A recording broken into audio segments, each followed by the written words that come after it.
And joining us now from Berlin is Sergej Sumlenny. Sir, always a pleasure to see you. Thanks so much for joining us this morning. All right, so we've got a lot to get into this morning, but let's start with recent remarks made by Chancellor Olaf Scholz. He said, at best, it is the start of a process that could lead to direct talks between Ukraine and Russia. So rather discouraging words about the Ukraine Peace Summit that is to take place next month in Switzerland. Well, first, thank you for having invited me today. It's a pleasure.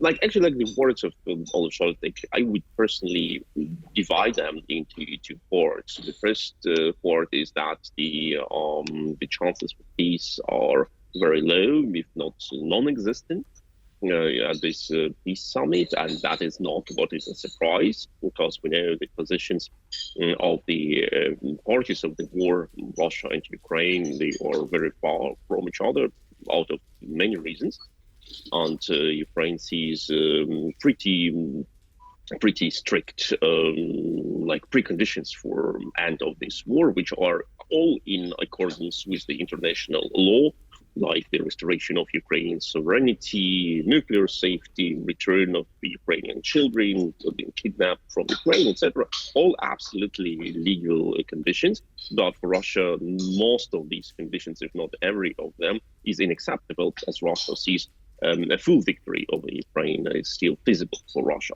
And now I would address the second part of the scene of Olaf Scholz, which from my perspective is much more problematic, when Chancellor Scholz says that he hopes for some sort of talks between Russia and Ukraine. So he still believes that the talks or some sort of negotiations could lead to at least mitigation of this war. And that is a substantial mistake, because the talks or negotiations can be also the next step after the military part of the conflict, of the war, after a defeat of Russia. Because Russia has many times demonstrated that it is not ready to talk as long as it is not militarily defeated. And if it talks, it uses the talks as the chance to regroup, to accumulate more forces, more power. So talks can be only the second stage. You cannot make the second stage of the process without completing the first stage. And that is not, in the Scholz perspective, absolutely not available there. And like you mentioned, the talks, at least as of now and that we've seen thus far, did not bring any benefits now and did not bring any benefits to Ukraine. So having in mind now that, do you think that now Scholz's cautious approach acknowledges perhaps more the complexity of the situation and need for realistic expectations, or rather there is some other explanation? Well, I would not say that talks are not necessary at all. There are certain areas in which Russia and Ukraine has demonstrated that talks still work. Very limited areas and to very limited effect, but still, for example, prisoners exchange. Or Ukraine managed still to get very few, like 10 children, 20 children a month, 2 months from from Russia, which have been kidnapped from Ukraine and brought to Russia.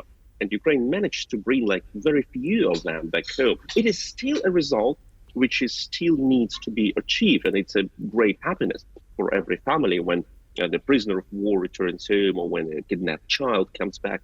But you cannot end a war with these negotiations. That is the problem.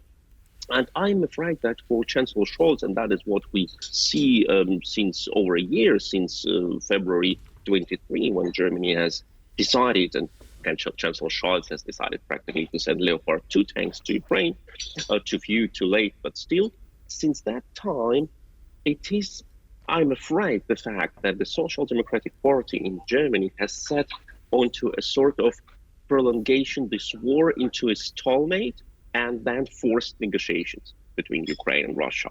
Because when you see Germany doesn't deliver any weapons which could impose significant damage on Russia's troops, and without that, Ukraine cannot force the Russian troops out of Ukraine. And that means that in the Scholz strategy, defense of Ukraine with anti-defense systems, which is important, is what Germany should do.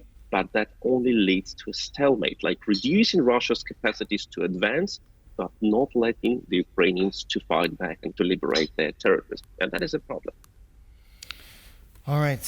Mr. Scholz also saying that he wonders if, I think he used the term ally, if Russia's ally China will be present at the peace summit in Switzerland. And speaking of China, it looks like Mr. Putin, along with his two, with Mr. Shoigu and Mr. Belousov, will be visiting Beijing tomorrow on Friday.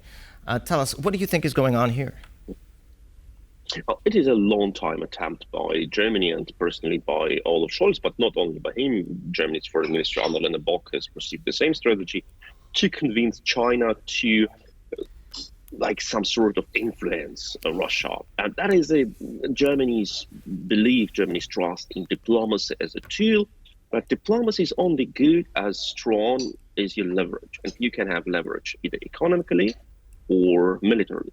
And Germany, in the case of China, Germany doesn't have any of them. And the German hope is that China can influence Russia, for example, not to use nukes in any case. And it seems that that strategy worked. At least the Germans love to think that.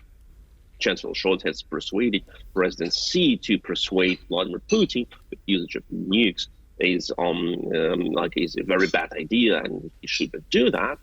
But look, China is clearly supporting Russia with military technology. China lets its people go to and fight against Ukraine for Russia as mercenaries. China clearly green-lighted North Korean military supplies to Russia, a supply of ballistic missiles which are being used against Ukraine now. And China's ally, Iran, delivers Russia with Shahed drones since over 2 years, and it also is not possible without China, which is a provider of a significant part of components for these drones production in Iran. So China is practically playing on the side of Russia, and China is interested that the West is stuck into this war and cannot achieve the victory. And while the West is stuck, China can do as much aggressive policy as it wants against Taiwan. So China is not an ally of Europe and is not an actor of peace. China is more focusing on prolongation of this war and of making troubles for the West than to reaching some sort of peaceful result or some result in these peace negotiations. Well, clearly China has its own agenda here. And seeing that situation, my question is, do you think that Vladimir Putin is going to Beijing now to ask for more weaponry, or does he have now perhaps other agenda in mind? I think that he definitely needs more weapons, and he needs more artillery shells, he needs more tanks, he needs more infantry fighting vehicles, etc. And Russia uses already now a lot of Chinese equipment, mostly like light vehicles, transport vehicles, but also ammunition. We regularly see, it's not like some large announced deliveries, but we regularly see, for example, mortar mines from China, which are being used in Ukraine by Russia. But have a look what President Xi is doing. He is traveling through Europe, trying to put his foot into a doorstep, and he has met the Serbian authoritarian leader Vučić last week. He then went to Hungary and met authoritarian leader Orban. China has agreed with Hungary, an EU and NATO member, that Chinese police may operate on the territory of Hungary, and signed a sort of cooperation agreement between security intelligence agencies of Hungary and China.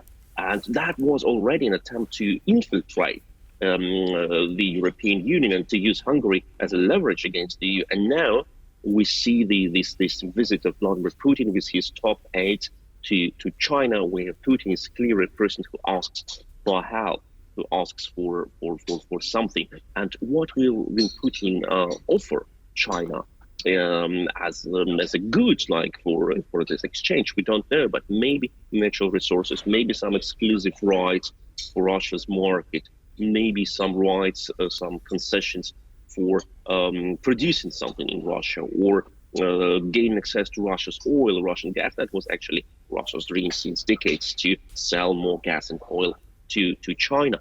So we are seeing increase of influence of China, not only in Russia, but also in the EU and in EU neighboring countries like Serbia. And parallelly, Chancellor Scholz helps practically President Xi to increase this influence by letting him play a significant role in a war from which China, frankly speaking, must be excluded. All right. Well, we must remember that China is also a big player on this geopolitical chessboard. Sir, always a pleasure speaking with you. Thanks, as always, for joining us. Thank you so much.